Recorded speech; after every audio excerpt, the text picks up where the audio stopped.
Connect तो है। The worst person. One day a boy was going somewhere with his father. The name of that boy was Muhammad.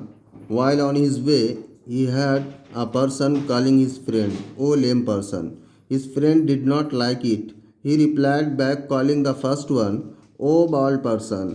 The first one also did not like it, so they both started fighting and abusing each other. Meanwhile, the police came and took them away.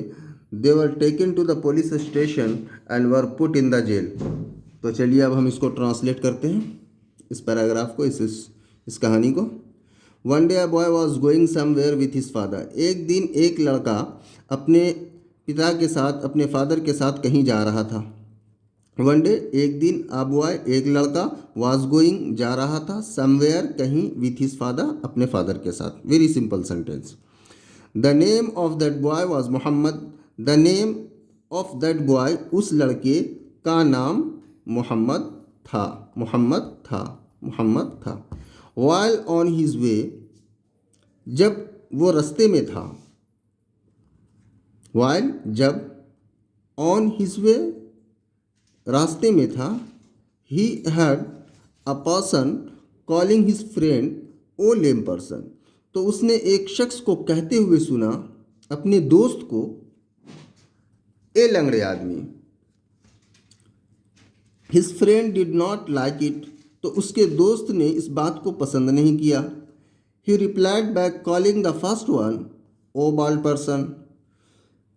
तो उसके दोस्त ने ये कहते हुए जवाब दिया, ए गंजे आदमी। The first one also did not like it. तो जो पहले वाला था, जिसने लंगड़ा कहा था, उसको भी ये बात पसंद नहीं आई कि उसे कोई गंजा कहे। तो they both started fighting and abusing each other. तो दोनों एक दूसरे से लड़ने लगे और एक दूसरे को गालियां देने लगे। मीनवाइल, तभी the police came and took them away. तभी पुलिस आई और दोनों को लेकर चली गई। They were taken to the police station and were put in the jail.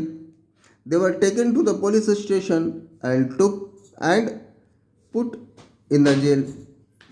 उनको पुलिस स्टेशन लेके गई और जेल में डाल दिया। तो वेरी सिंपल स्टोरी, बहुत ही आसान, बिल्कुल आसान, किसी भी किस्म का कोई हेजिटेशन नहीं होना चाहिए इसको समझने में। चलिए अब हम इसके टेंस को समझते हैं स्टेप बाय स्टेप। तो सबसे पहले, किसी भी कहानी के अंदर जो टेंस इस्तेमाल होता है वो आमतौर से वो पास्ट सिंपल इस्तेमाल होता है, यूज़ होता है। पास्ट सिंपल, जिसे आप पास्ट इंडेफिनिट कहते हैं, उसको इस्तेमाल करते हैं और वही इस कहानी के अंदर भी अप्लाई हुआ है पूरी तरीके से। देखिए आप, one day a boy was going past का टेंस है, मगर ये पास्ट कंटिन्यूअस है। अच्छा, आगे चलिए। The name of the boy was Mohammad. While on his way he had a person. Had, ये हेयर का सेकंड फॉर्म है। हर्ड मतलब सुना, ये भी पास्ट टेंस में है। अच्छा, a lame person, his friend did not like it, ये भी देखिए, लाइक, डिड नॉट लाइक, ये भी सिंपल पास्ट है, मतलब पास्ट इंडेफिनिट है, मगर ये नेगेटिव सेंटेंस है। पास्ट इंडेफिनिट का नेगेटिव सेंटेंस, जिसमें किसी बात के ना करने का ये होता है, पता मिलता है। डिड नॉट लाइक मतलब क्या, उसने पसंद नहीं किया। ये पास्ट इंडेफिनिट का टेंस है, मगर ये क्या बोलते हैं उसको, नेगेटिव सेंटेंस है। ही replied back calling the first one. यहाँ पे देखिए रिप्लाइड, ये भी पास्ट इंडेफिनिट है, पास्ट इंडिफिनिट है, इसका भी वर्ब का सेकंड फॉर्म है ये।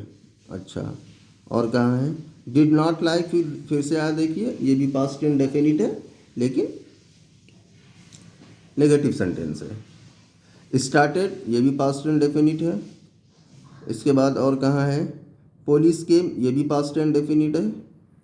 अच्छा, they were taking to the police station and were put in the jail, तो ये भी पास्ट इंडेफिनिट ही है, ये सेंटेंस भी पास्ट इंडेफिनिट ही है। बट फ़र्क ये है कि ऊपर वाला जितना है ये सब एक्टिव वाइज में है और ये पैसिव वाइज में है, यही फ़र्क है, बस इतना ही फ़र्क है। पूरी तरीके से पास्ट इंडेफिनिट टेंस का इस्तेमाल हुआ है और बीच बीच में जेरन का यूज़ हुआ है। जेरंड कहते हैं किसी काम को किसी काम के होते हुए को बताने के लिए जेरंड का इस्तेमाल करते हैं। जेरंड दो तरीके से यूज़ होता है। एक तो ये है कि उसको हम नाउन की तरह यूज़ करते हैं और एक वो है कि उसको हम एडजेक्टिव की तरह यूज़ करते हैं। दोनों तरीका जेरंड का है इस्तेमाल करने का, यूज़ करने का, प्रयोग करने का, जो भी कह लो। तो उम्मीद है कि आप लोगों को बात समझ में आई होगी, ट्रांसलेशन समझ में आया होगा। अगर किसी को समझ में नहीं आया तो वो कमेंट में पूछ सकता है। तो बस इतना ही आज के लिए। अगर वीडियो अच्छी लगी है तो लाइक कीजिए, शेयर कीजिए, सब्सक्राइब कीजिए और हौसला अफजाई कीजिए। बहुत बहुत शुक्रिया। Have a good day.